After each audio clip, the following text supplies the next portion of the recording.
Good morning. Welcome to our new blog. কাছের বন্ধু অদিতি ফ্যামিলিতে তোমাদের সবাইকে স্বাগত। তোমরা সবাই কেমন আছো? আশা করি তোমরা সবাই খুব ভালো আছো, সবাই সুস্থ আছো। আমরাও ভালো আছি।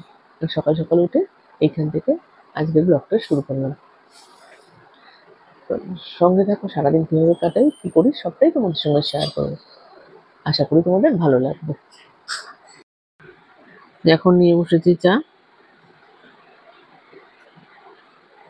তো চাটা খাই। কাল শুতে অনেক রাত্রে ভোরবেলা হয়ে গেছে, 4টের সময় শুয়েছি। চলো সঙ্গে থাকো, চাটা ফটাফট খেয়ে নিই। দেখো, গপু দাদাকে তুলে স্নান করিয়ে ব্রেকফাস্ট দিয়ে এখন চলে এসেছি আমরা ব্রেকফাস্ট করতে। আমার ব্রেকফাস্টে আছে ব্রেড টোস্ট আর পিনাট বাটার, মেয়ের আছে ফ্রেঞ্চ টোস্ট, আর দিদির ব্রেড আর দুধ।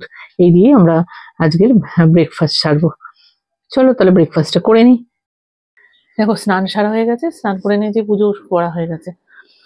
তো সেই তোমাদের সঙ্গে একবার আসনটা শেয়ার করবো, সেই জন্য চলে আসলাম। এটা করে নিচে যাবো, একটা কেকের অর্ডার রয়েছে, তো বিকেলে নিতে আসবে 5টার সময়, তাই এটা কমপ্লিট করে রাখবো। কারণ আমার তো ডক্টর কাছে যাওয়ার আছে, মেয়েকে নিয়ে ডক্টর কাছে যাবো অ্যাপোলো সল্টলেকে। তো তাই তোমাদের সঙ্গে চলে আসলাম একবার শেয়ার করতে।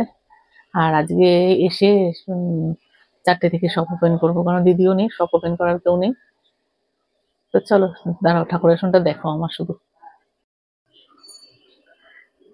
দেখো কত ফুল ফুটেছে। আর নিচেও পুজো দিয়ে নেবো শপে, দিদির কোচিনের দিকে।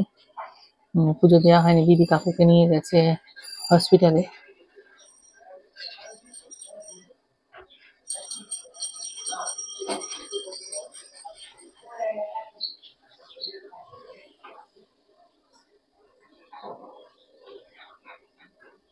চল এবার নিচে যাই।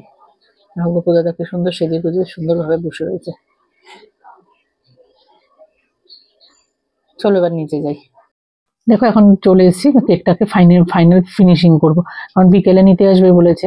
আমাদের ডক্টর কাছ থেকে ফিরতে যদি দেরি হয় তাহলে প্রবলেম হয়ে যাবে। আর একটু না থাকলেও, ফাইনাল কোট করার পর একটু না থাকলেও ভালো লাগবে না। সেই জন্য একবারে কেকটা কমপ্লিট করেই যাব। জাস্ট ফিরে এসে নামটা লিখবো আর ওপরের ট্যাগগুলো বসাবো। তো ওই মতোই আর কি কাজ করছি। তো নতুন ডিজাইনগুলো সেরে নিচ্ছি।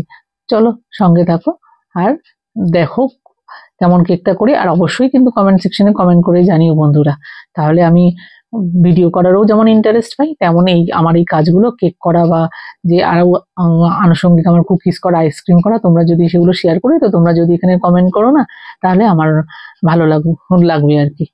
তো চলো সঙ্গে থাকো, আমি ঝটপট করে কাজটা সেরে নিই।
দেখো, কেক আমার কমপ্লিট। এবার এটাকে ফ্রিজে আবার রাখবো সেট করতে। আমি ফিরে এসে, ডক্টর কাছ থেকে ফিরে এসে এটার ফাইনাল ফিনিশিং করব। তো কি অপূর্ব হয়েছে না দেখতে। আমার তো ভীষণ ভালো লেগেছে, কালার কম্বিনেশনটাও খুব সুন্দর হয়েছে। তো চলো এটাকে রেখে দিই, উপরে গিয়ে ঝটপট করে রেডি হয়ে বেরোবো। দেখো আমাদের লাঞ্চ রেডি হয়ে গেছে, যদিও খাওয়ার সময় হবে না, কারণ কেকটা করতে গিয়ে অনেকটাই দেরি হয়ে গেছে। যে চাল দিয়ে, মাছের মাথা দিয়ে একটা একরকম হয়েছে, গোবিন্দভোগ চাল দিয়ে। আসলে আমি বলেছিলাম মুড়ি ঘন্ট করতে, কিন্তু এইভাবে বানিয়ে ফেলেছে। যদিও এটা আগেও একবার ওই বাড়িতে বানিয়েছিল, খেতে খুবই ভালো হয়। আর সোয়াবিনের তরকারি আর চাটনি আছে, আর পাঁপড়। এই হচ্ছে আমাদের লাঞ্চে, আর মেয়ের মাছ আছে। তো এই হচ্ছে লাঞ্চের মেনু। কিন্তু আমাদের একেবারেই সময় হবে না, কারণ অনেকটাই দেরি হয়ে গেছে। অ্যাপয়েন্টমেন্ট আছে 1:30টায়, আর এখানে এখনই প্রায় 1টা বাজে। বিমলদা আসলে ঝটপট করে বেরিয়ে যাব।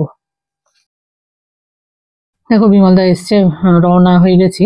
তো একটু মিসআন্ডারস্ট্যান্ডিং হয়েছে। আমি বিমলদাকে বলেছিলাম 12:15টায় আসতে, 12:15 থেকে 12টা, বিমলদা 1:45 শুনেছে সেটা। যাই হোক, আসলে একবার নাম চলে গেলে না, তখন আবার কয়েকজন পেশেন্ট মাঝখানে ঢুকিয়ে দিই, তারপরে আবার দেখাতে সেটা ক্ষেত্রে অনেকটাই দেরি হয়ে যাবে। সবও বন্ধ করেই যেতে হয়েছে, আসলে সব ওপেন করব। চলো যাই, পৌঁছে আবার কথা বলবো। দেখো পৌঁছেই গেছি। এখন এই যে অ্যাপেলোর গেট দিয়ে ভেতরে ঢুকছি, সল্টলেক অ্যাপেলোতে। এখানেই আছে ডক্টরের অ্যাপয়েন্টমেন্ট। তো ঠাকুর দেখতে দেখতে আসছি, যেন বেশিক্ষণ না ওয়েট করতে হয়। চলো দেখা যাক, গিয়ে আগে ফটাফট টিকিটটা করে নিই, করে তারপরে ডক্টর দেখিয়ে নেবো। এখন গিয়ে দেখি কিরকম অবস্থা রয়েছে, কজন রয়েছে। আমার কজনের পরে হবে, যদিও আমার 1 নম্বরেই নাম ছিল। ওই জন্য একটু টেনশনের মধ্যে দিয়েই যাচ্ছি। চলো একদম ডোরের সামনেই, মেন গেটের সামনেই নামবো। মানে একটু বিল্ডিং নাম্বার 2-তে ওপিডি সেকশন যেখানে বসে হচ্ছে, সেই বিল্ডিং এ বসছেন ডক্টর। আর এই বিল্ডিং এ মেয়ে 2বার ভর্তি ছিল, জানো তো। তো চলো যাই, ডাক্তারের কাছে পৌঁছে দেখি কিরকম কি অবস্থা, কতটা সময় লাগে। পৌঁছে তারপরে আবার কথা হবে তোমাদের সঙ্গে। দেখো পৌঁছে তো গেছি অনেকখানি, কিন্তু বেশ অনেকটাই ওয়েট করতে হবে, কারণ যেহেতু দেরি হয়েছে। অন্যান্য পেশেন্টরা পরপর লাইন আছে। এখানে সিস্টেমটা আছে যে যত আগে রিসিপ্টটা, এখানে টাকা জমা দিয়ে যে রিসিপ্টটা যত আগে কেটে জমা দেবে, তার নাম তত আগে হবে।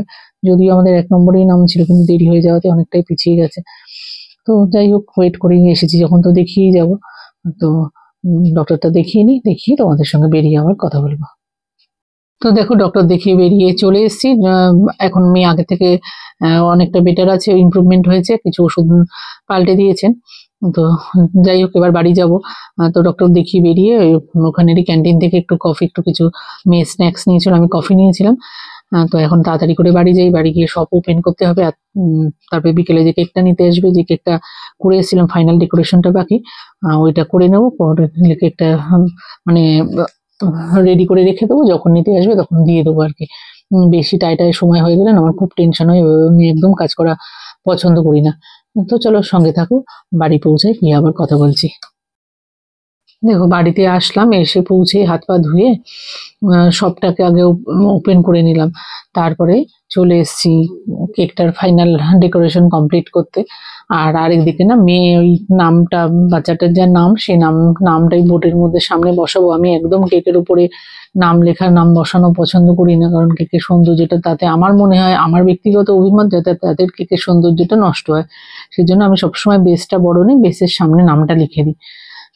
তো এই যে এখন ফাইনালি চলছে ডেকোরেশন। আর জানো তো, এই যে গায়ের ওয়ালের মধ্যে যে কাজটা করেছি না, সেই কাজটা এবারই আমি প্রথম করলাম, আগে কখনো করিনি।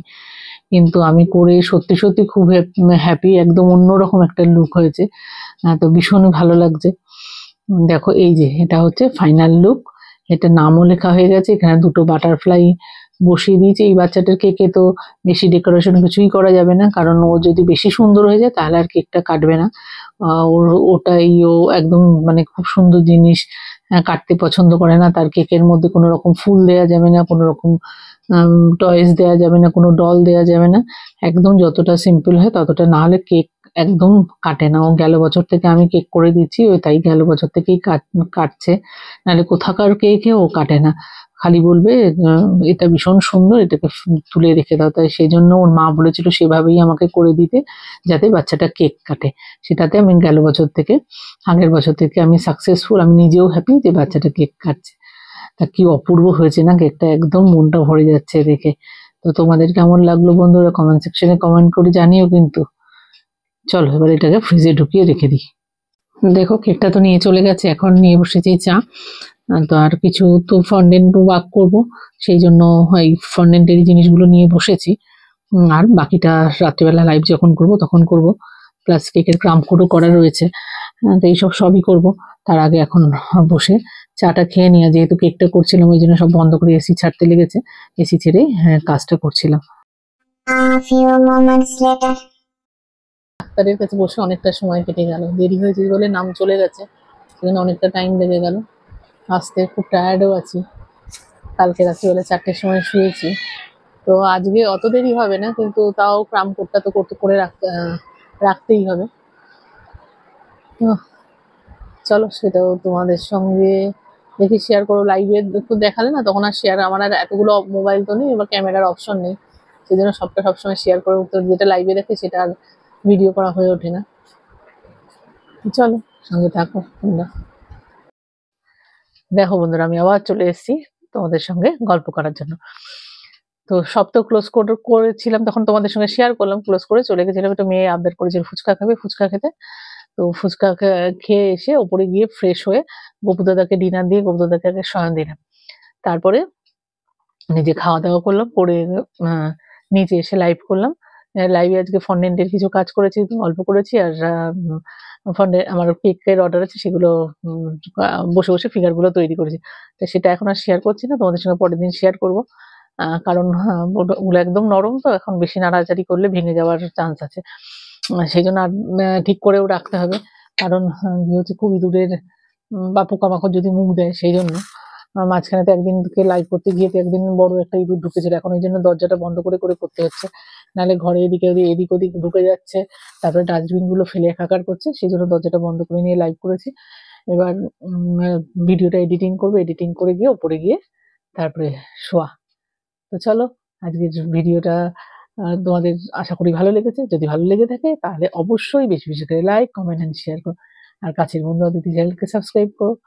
ভালো থেকো বন্ধুরা, সবাই সুস্থ থেকো, আশেপাশে সবার খেয়াল রেখো। আবার দেখা হবে নেক্সট ব্লগে। টাটা।